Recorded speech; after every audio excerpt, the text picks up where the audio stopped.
إن الحمد لله نحمده ونستعينه ونستغفره ونعوذ بالله من شرور أنفسنا ومن سيئات أعمالنا من يهده الله فلا مضل له ومن يضلله فلا هادي له وأشهد أن لا إله إلا الله وحده لا شريك له وأشهد أن محمدًا عبده ورسوله أما بعد فإن خير الحديث كتاب الله وخير الهدي هدي محمد صلى الله عليه وسلم وشر الأمور محدثاتها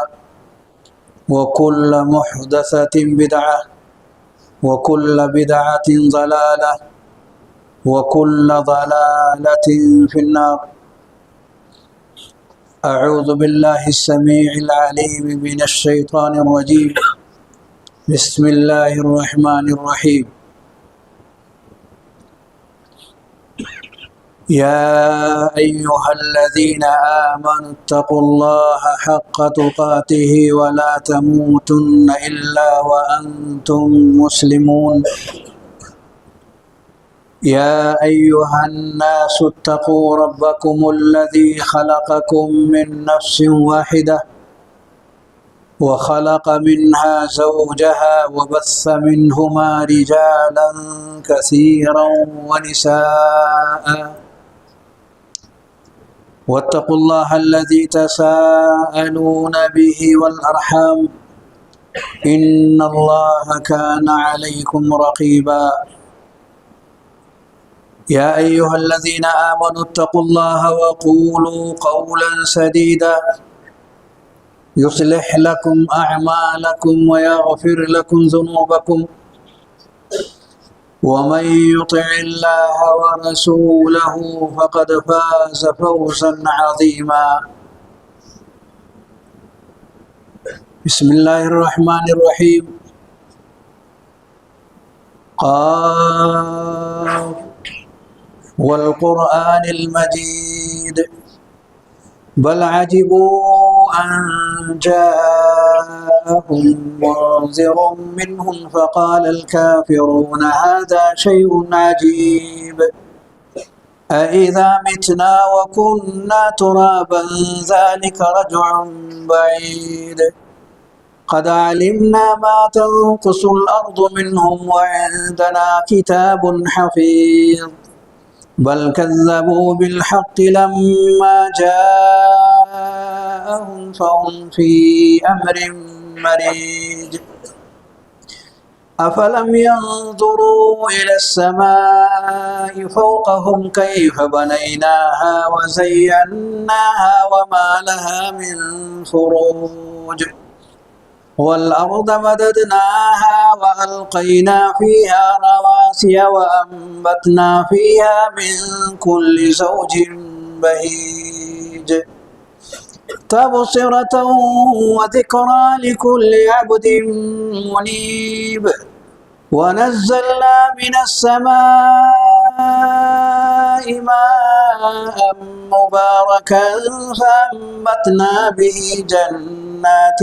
وحب الحصيد والنخل باسقات لها طلع نضيد رزقا للعباد وأحيينا به بلدة ميتا كذلك الخروج كذبت قبلهم قوم نوح وأصحاب الرس وثمود وعاد وفرعون وإخوان لوط وأصحاب الأيكة وقوم تبع كل كذب الرسل فحق وعيد أفعينا بالخلق الأول بل هم في لبس من خلق جديد ولقد خلقنا الإنسان ونعلم ما توسوس به نفسه ونحن أقرب إليه من حبل الوريد إذ يتلقى المتلقيان عن اليمين وعن الشمال قعيد ما يلفظ من قول إلا لديه رقيب عتيد وجاءت سكرة الموت بالحق ذلك ما كنت منه تحيد.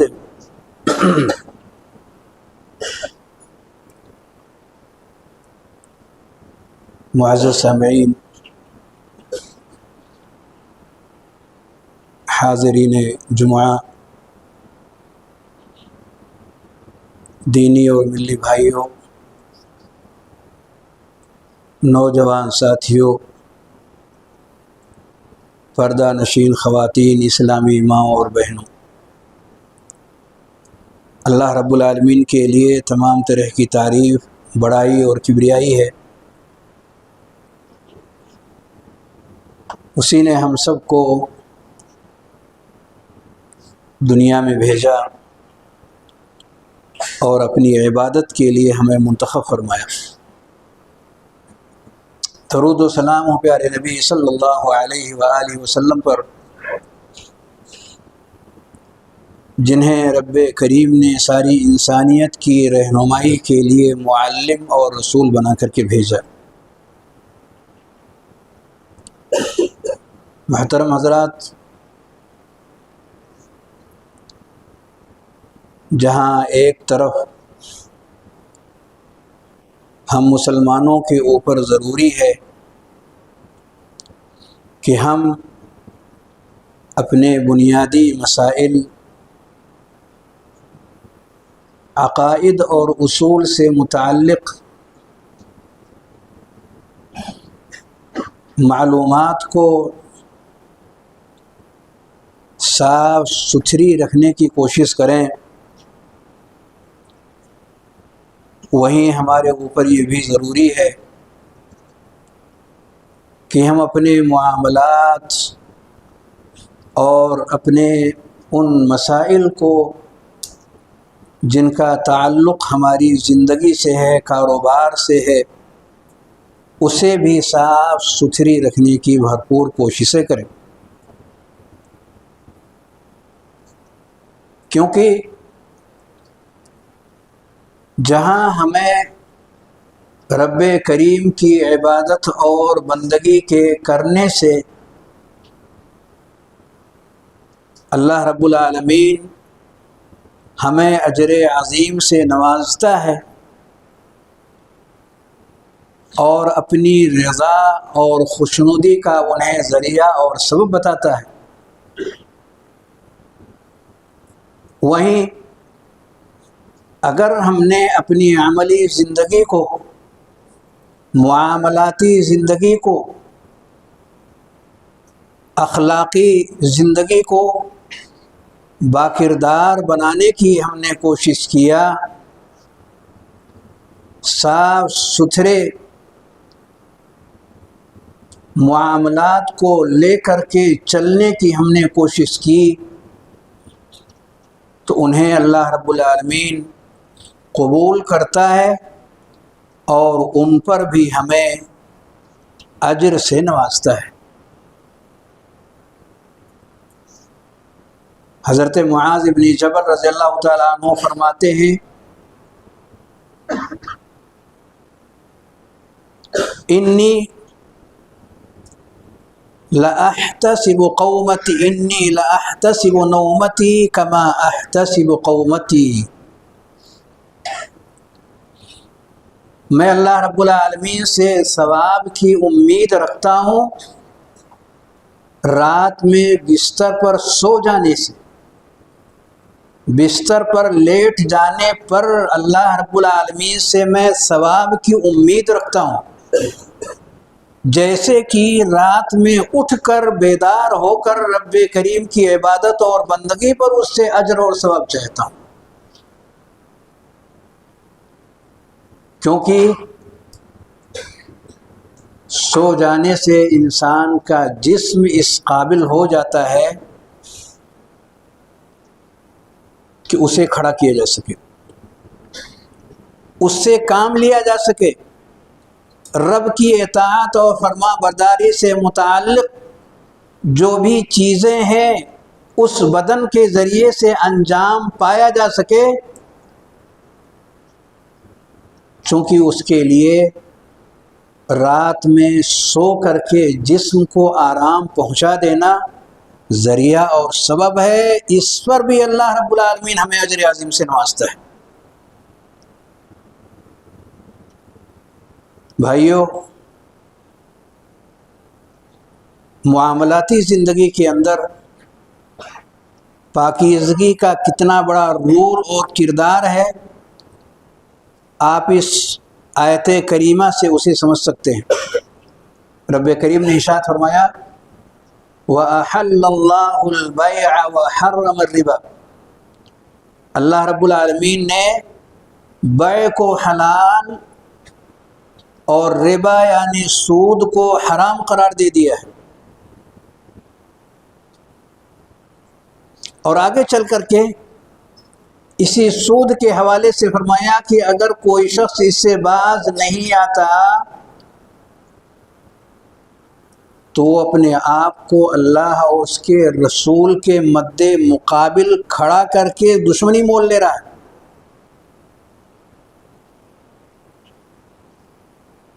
صحیح روایت کے اندر پیارے نبی صلی اللہ علیہ وآلہ وسلم ارشاد فرماتے ہیں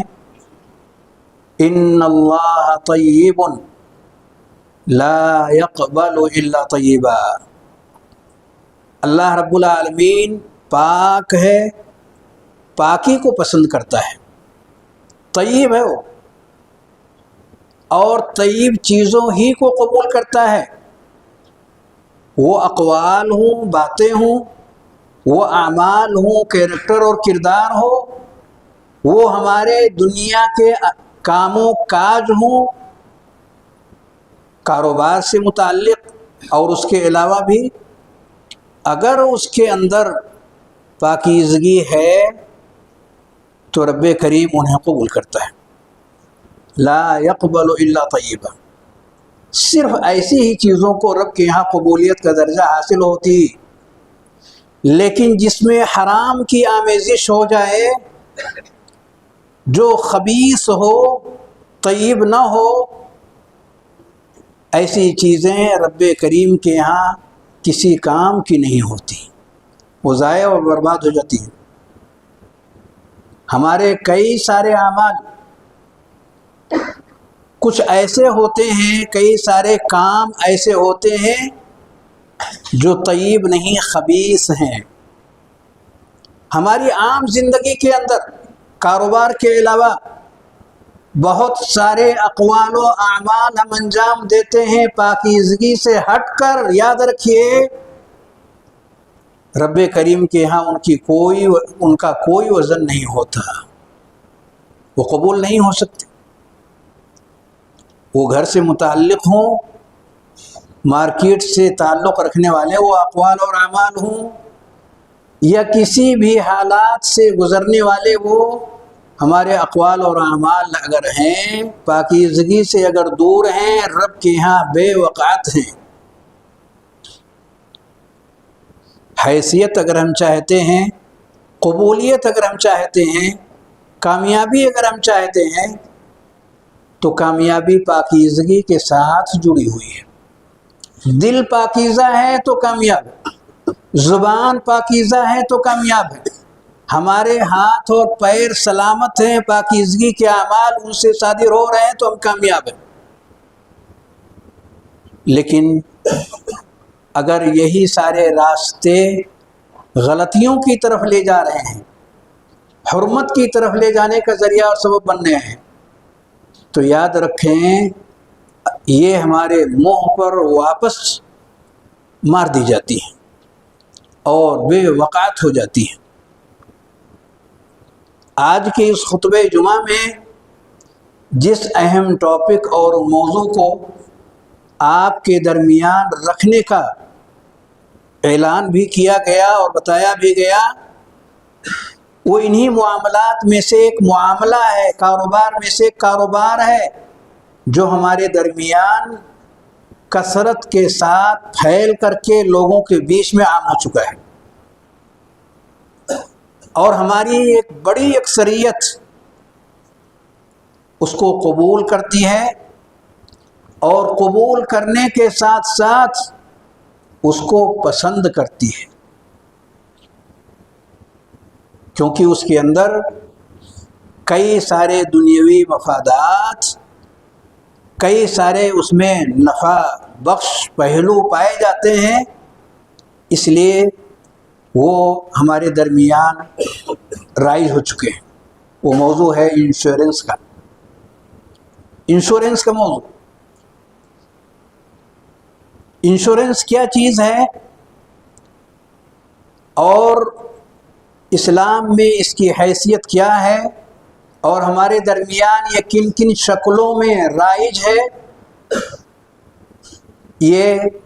ہمارے اور آپ کے درمیان کوئی اجنبی ایسی چیز نہیں ہے جسے ہم نہ جانتے ہوں، لیکن من باب وذکر فإن الذکرى تنفع المؤمنین، نصیحت کیجئے،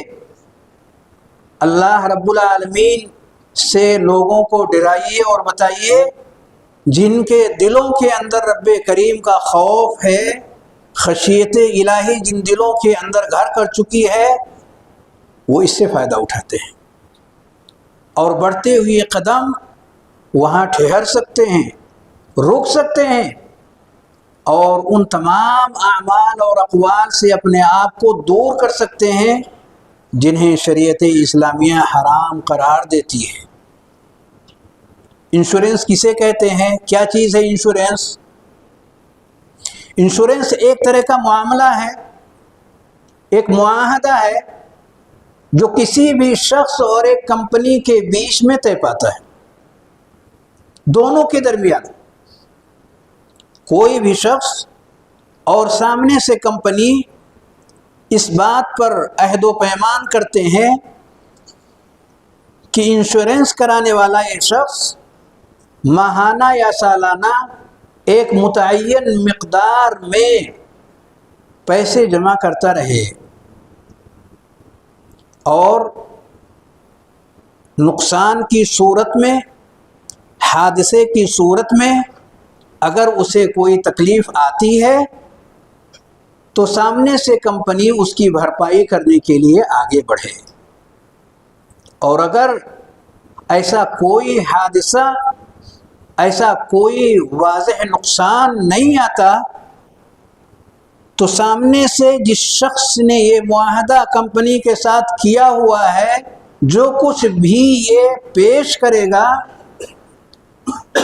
کمپنی اس میں سے کوئی بھی چیز واپس کرنے والی نہیں ہے،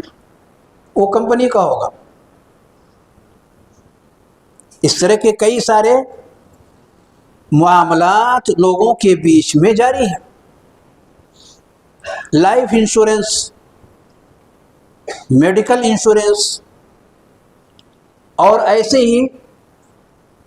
گاڑیوں کے انشورنس، دکان اور کمپنیوں کے انشورنس، اس طرح کے کئی سارے اس کے اقسام ہیں جو لوگوں کو کے بیچ میں الگ الگ نام سے الگ الگ کام کو جوڑ کر کے اور انہیں پیش کیا جاتا ہے۔ اس انشورنس کے اندر اگر آپ غور کریں گے تو اس میں چند باتیں کھل کر کے سامنے آتی ہیں۔ نمبر ایک شخص ایسا ہوتا ہے جو انشورنس کرانا چاہتا ہے۔ نمبر دو، ایک کمپنی ہوتی ہے جو کسی بھی شخص کے ساتھ میں یہ معاملہ کرنے کے لیے آگے بڑھتی ہے۔ نمبر تین، بیچ میں اگر کوئی حادثہ یا کوئی ضرر اور نقصان پہنچتا ہے تو پھر دونوں کے درمیان طے شدہ معاملے کے تحت میں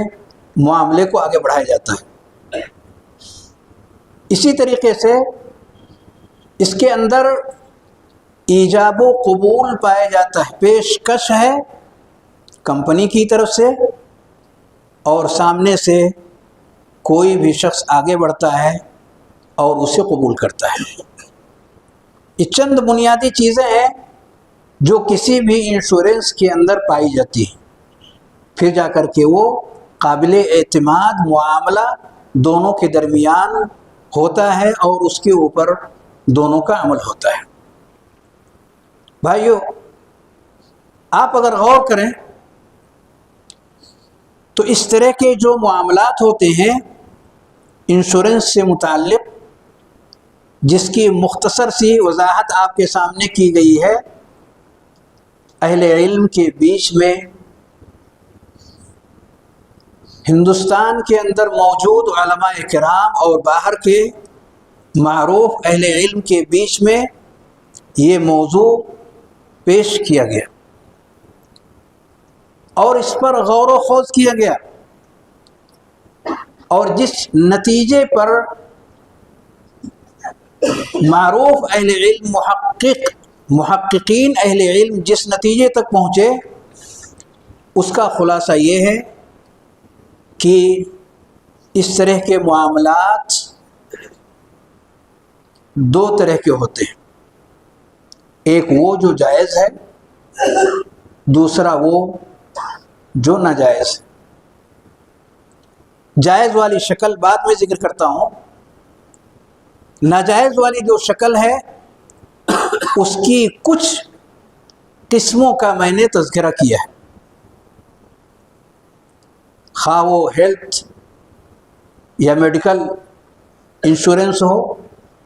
لائف انشورنس ہو، گھر یا دکان یا کمپنی یا کسی ایسی چیز سے متعلق جس کے نقصان کا اندیشہ اور خطرہ ہے اور اس کا انشورنس کرنے کے لیے ہم نے کمپنی کے ساتھ ہاتھ ملایا ہو، یہ سارے کے سارے جتنے بھی انشورنس ہیں یہ ناجائز اور حرام ہیں، اور اس کے ناجائز ہونے کی جو وجوہات ہیں وہ کئی ایک ہیں۔ اس میں سے پہلی وجہ یہ ہے کہ شریعت اسلامیہ ان تمام معاملات کو حرام قرار دیتی ہے اور ان سے مسلمانوں کو منع کرتی ہے جس کے اندر غرر پایا جاتا ہو۔ نہى النبی صلی اللہ علیہ وسلم عن بیع الغرر، پیارے نبی صلی اللہ علیہ وآلہ وسلم نے غرر والے معاملات سے منع فرمایا، اور غرر دراصل کہا جاتا ہے ایسے معاملات جس کے انجام کا کچھ بھی لتا پتہ نہ ہو بھی سکتا ہے نہیں بھی ہو سکتا، نقصان ہو بھی سکتا ہے نہیں بھی ہو سکتا، سامنے والے کا فائدہ ہو بھی سکتا ہے نہیں بھی ہو سکتا، جس کے انجام کا کچھ بھی پتہ نہ ہو۔ پرانے دور میں اس کی مثالوں میں سے ایک مثال میں ذکر کرتا ہوں جو نبی کریم صلی اللہ علیہ وآلہ وسلم کے زمانے کا تھا۔ نبی کریم صلی اللہ علیہ وآلہ وسلم کے زمانے میں کئی سارے معاملات میں سے ایک معاملہ یہ بھی چلتا تھا، عن بیع حمل الحملہ،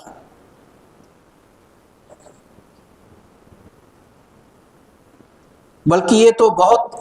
ڈیپ اور گہرائی کی بات ہے۔ اس سے پہلے ایک چیز جو اس زمانے میں رائج تھی،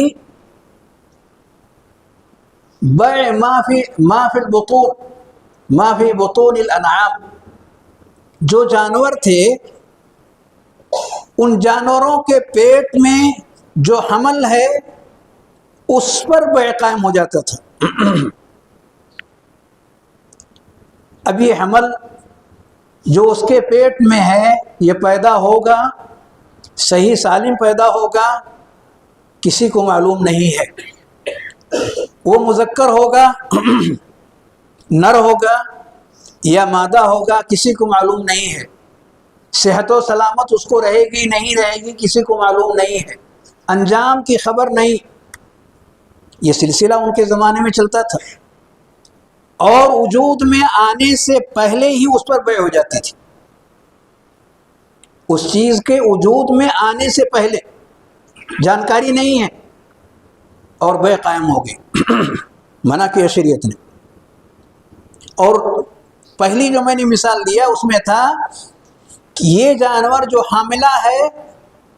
وہ جب بچہ جنے گا تو اس بچے کا دوبارہ جو حمل ہوگا، یعنی اس کی آگے والی نسل جو حمل ہوگی، اس پر بھی بیع آج ہی ہو جاتا ہے. یعنی جہالت در جہالت، یہ بھی مجہول اور اس کے آگے والا جو معاملہ ہے وہ بھی مجہول، نہ اس کا پتہ ہے اور نہ ہی اس کے آگے آنے والے معاملے کا کچھ بھی لتا پتہ ہے، اور بیع قائم ہوتی تھی. شریعت اسلامیہ نے منع کر دیا. ایک مثال یہ بھی دی گئی، آسمان میں ایک پرندہ ہے جو اڑ رہا ہے، اس پرندے کو آپ بیچ دیں. اس پرندے کو ہم نے آپ کے ہاتھوں اتنے روپے میں بیچ دیا. کیا یہ کسی انسان کے بس میں ہے کہ اڑتے ہوئے پرندے کو اپنے قبضے میں لے اور لے کر کے اس کے حوالے کر دے؟ دونوں شکلیں ہو سکتی ہیں. انسان کے اختیار میں آ بھی سکتی ہیں اور نہیں بھی آ سکتی ہیں. کوئی یقینی معلومات اس تعلق سے کسی کے پاس نہیں ہے. اس طرح کی کئی ساری مثالیں اس زمانے کی موجود تھیں. حالیہ مثالوں میں سے اگر سمجھنے کے لیے اگر پیش کی جائے کہ ایک شخص اپنی گاڑی بیچنا چاہتا ہے اور دوسرا شخص اس کو خریدنا چاہتا ہے، کیا اس کی تفصیلات ہیں جانے بغیر، بتائے بغیر، پوچھے بغیر؟ ہمارے پاس جو گاڑی ہے ہم اتنے میں بیچ رہے ہیں، سامنے والا کہ ہم اس کو خرید رہے ہیں. وہ اچھی کنڈیشن میں بھی ہو سکتی ہے اور تباہ بھی ہو سکتی ہے. اس سے پہلے کہ اس کی کنڈیشن کے بارے میں اس کو تفصیلی جانکاری حاصل ہو، ایسے ہی ایک چیز کے اوپر بیع قائم کر دی جائے. اس طرح کے معاملات آج کے دور میں بھی کئی سارے ہیں اور بہت ہیں کہ جس کے انجام کا پتہ نہیں ہوتا اور اس کے اوپر بیع قائم ہو جاتی ہے. ہیلتھ انشورنس، لائف انشورنس یا اس طرح کے جتنے بھی انشورنس کا چرچا اور تذکرہ ہے، اس کی مثال ایسے ہی ہے. اس کے اندر اس کے علاوہ سود بھی پایا جاتا ہے. سود کی کون سی شکل ہے؟ سود کی دو شکلوں کو نبی کریم صلی اللہ علیہ وسلم نے حرام قرار دیا ہے. ایک شکل یہ ہے کہ سودی جو چیزیں ہیں انہیں کم و زیادہ کر کے نہ بیچی جائیں، ایک جیسا ہو اور ہاتھوں ہاتھ ہو. جیسے سونے کو سونے سے بیچنا، چاندی کو چاندی سے بیچنا، برابر برابر، کمی بیشی نہ ہو، اور ایک کو بعد میں ہو اور ایک کو ابھی، ایسا نہ ہو، بلکہ ہاتھوں ہاتھ لیا جائے، دیا جائے. اگر ایسا ہے تو جائز. لیکن کم و زیادہ کر کے بیچا جائے کہ ایک طرف 5 گرام سونا ہے اور دوسری طرف 6 گرام ہے، یہ ربا الفضل کہلاتا ہے. ایک طرف آپ نے ابھی پہلی قسط 5,000 کی، 10,000 کی جمع کیا اپنی کمپنی میں اور حادثہ واقع ہو گیا، دوسری طرف سے 1,00,000 روپیہ اس کے لیے، اس کے جو اخراجات ہیں اس گاڑی کو ٹھیک کرانے کے لیے، معاملے کو صحیح کرنے کے لیے، دوسری طرف سے کمپنی کو 1,00,000 روپے کی بھرپائی کرنی ہے. کم و بیش 5,000 ابھی اس نے جمع کیا، 10,000 ابھی جمع کیا، اور سامنے سے کم و بیش کا یہ معاملہ سامنے آ گیا. دوسری چیز کہ دونوں طرف ایک جیسا معاملہ ہے، یعنی ایک طرف جتنا سونا ہے دوسری طرف بھی اتنا سونا ہے، لیکن ایک طرف سے آج کی تاریخ میں سونا اس کو دیا گیا اور 2 دن کے بعد یا 10 دن کے بعد یا 5 دن کے بعد سامنے سے دکان والے نے کہا آپ آئیے، آپ کا اپنا پسندیدہ سونا آپ کے ہاتھوں میں ہوگا. تاخیر کیا، اسی مجلس کے اندر لین دین کا معاملہ نہیں طے ہوا، برابری کے ساتھ ساتھ مجلس کے اندر بغیر تاخیر کے اگر لیا جائے گا تو صحیح ہے، لیکن اگر ایک طرف سے تاخیر کر دی گئی، چاہے پیسہ دینے والا ہو یا سامنے سے سامان کا معاملہ ہو، تاخیر کی گنجائش نہیں، یہ دم بیت ہاتھوں ہاتھ۔ لیکن ہوتا کیا ہے کہ انشورنس کا یہ معاملہ ایک طرف سے آج پیسہ دیا گیا ہے، اس کے کچھ دنوں کے بعد یا اسی دن کچھ ٹائم کے بعد کوئی حادثہ ہوتا ہے اور سامنے سے کمپنی کو اس کی بھرپائی کرنی رہتی ہے، مؤخر کیا جاتا ہے۔ دونوں قسم کا سود اس کے اندر، جس کو ربا النسیہ اور ربا الفضل دونوں کہتے ہیں، دونوں کی دونوں طرح کی سود اس کے اندر موجود ہے۔ اس کے اندر جوا بھی موجود ہے، رسک، خطرہ، مغالبہ۔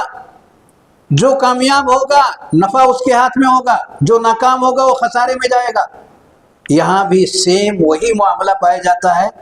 انما الخمر والمیسر والانصاب والازلام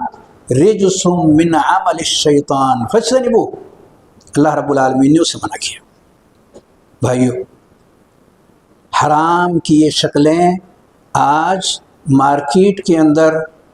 کئی سارے ناموں کے ساتھ جاری اور ساری ہیں۔ ان کے جائز اور حلال ہونے کی کوئی شکل نہیں، سوائے ایک کہ انسان کو مجبور کر دیا گیا ہو۔ بقدر مجبوری وہ اس کے اندر اگر ہے تو گناہ سے محفوظ ہوگا۔ آپ گاڑی روڈ پہ نہیں لا سکتے جب تک کہ آپ نے گاڑی کا انشورنس نہیں لے لیا۔ یہ مجبوری کی حالت میں اگر اس شخص نے اپنے گاڑی کا انشورنس لے لیا، اس مشکل سے اپنے آپ کو بچانے کے لیے جو قانونی داؤ پیچ کی وجہ سے اسے کرنا پڑا تو وہ گناہ سے بچ سکتا ہے۔ لیکن اسی درجہ اس کا یہ ارادہ اور یہ قصد قطعی نہیں ہے کہ ایسا کچھ معاملہ ہوگا تو ہمیں سامنے سے آفر ہوگا اور ہم زیادہ سے زیادہ اس میں لے سکیں گے۔ اگر ایسا کوئی ارادہ ہوگا تو اس ارادے کی وجہ سے وہ شخص گنہگار ہوگا۔ اللہ رب العالمین ہم سب کو صحیح راستے پر چلنے کی توفیق عنایت فرمائے۔ ہمیں ہر طرح کے حلال، طیب، پاکیزہ جو راستے ہمیں دیے گئے ہیں انہیں اختیار کرنے کی توفیق عنایت فرمائے۔ بارک اللہ لکم فی القرآن العظیم ونفعنی وإیاکم بالآیات والذکر الحکیم۔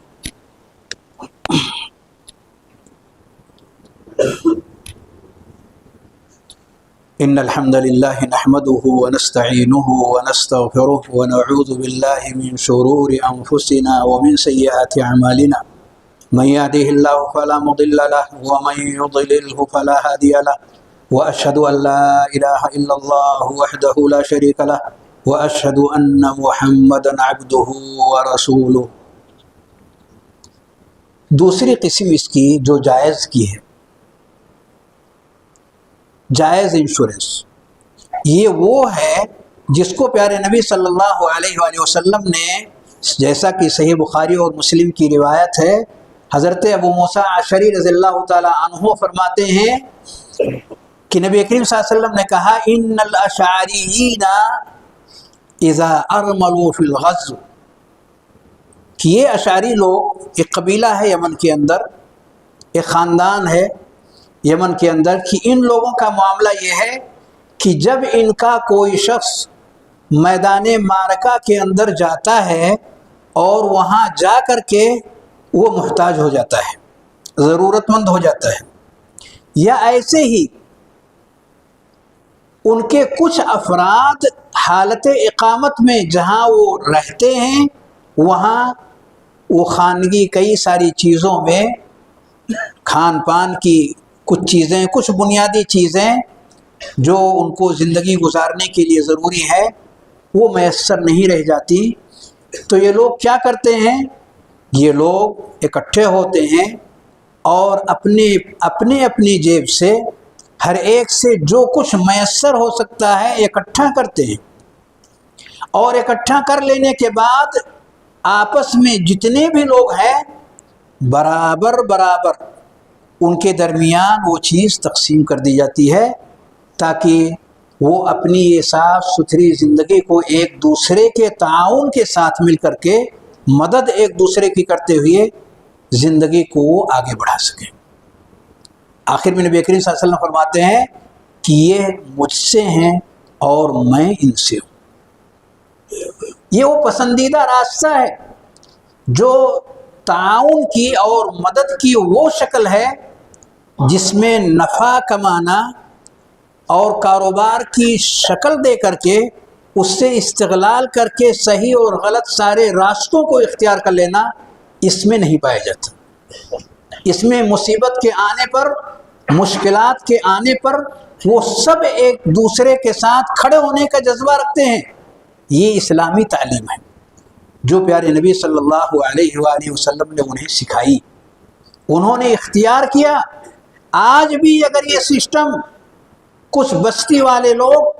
کچھ محلے والے لوگ، خاندان کے لوگ اگر ایسا کرنے کے لیے وہ اکٹھا ہوتے ہیں تو گویا کہ وہ نبی کریم صلی اللہ علیہ وسلم کے پسندیدہ کاموں کو وہ اختیار کرنے کے لیے آگے بڑھتے ہیں۔ یہ وہ چیز ہے جس کو دنیا نے پسند نہیں کیا، کیونکہ یہ کاروبار ایسا نہیں ہے کہ جس میں کھینچنے والا مسئلہ ہو، بلکہ اس کے اندر جود و سخا کا معنی پایا جاتا ہے، اور ہر شخص اپنے بھائی کے تئیں نرم پہلو رکھتا ہے۔ ساتھ ہی ساتھ ہمیں یاد رکھنا چاہیے کہ انشورنس کی ایک قسم پیارے نبی صلی اللہ علیہ وسلم کی ایک روایت کے اندر بھی ذکر کی گئی ہے۔ اگر کوئی شخص اپنے گھر سے نکلتا ہے تو کہے اپنی زبان سے، دعا کرتے ہوئے، رب کریم سے لو لگاتے ہوئے کہے بسم اللہ توکلت علی اللہ لا حول ولا قوت الا باللہ۔ تو اللہ رب العالمین کی طرف سے ایسے شخص جس نے رب پر توکل کرتے ہوئے اپنی زندگی کا آغاز کیا، اپنے دن کا آغاز کیا، کفیا و وقیا و ہدی، کفایت کا معاملہ اللہ رب العالمین کی طرف سے، ہدایت کا معاملہ اللہ رب العالمین کی طرف سے، بس بچاؤ کا معاملہ رب کریم کی طرف سے، ان اللہ یدافع عن الذین آمنوا کا معاملہ رب کریم خود اپنے ان بندوں کے لیے خود کرتا ہے۔ وَتَنَحَّى عَنْهُ الشَّيْطَانُ، اور شیطان ایسے لوگوں سے ہٹ جاتا ہے، دور بھاگتا ہے۔ اللہ رب العالمین ہمیں صاف ستھرے کاموں کو اختیار کرنے کی توفیق عنایت فرمائے۔ اقوال ہوں، اعمال ہوں، عقائد ہوں، معاملات ہوں، اخلاق اور کردار ہو، رب کریم تمام زندگی کے تمام مراحل کو رب کی پسندیدگی کے مطابق ہمیں زندگی گزارنے کی توفیق عنایت فرمائے۔ عباد اللہ رحمکم اللہ، ان اللہ امر بالعدل والاحسان وایتاء ذی القربى وینہی عن الفحشاء والمنکر والبغی یعظکم لعلکم تذکرون۔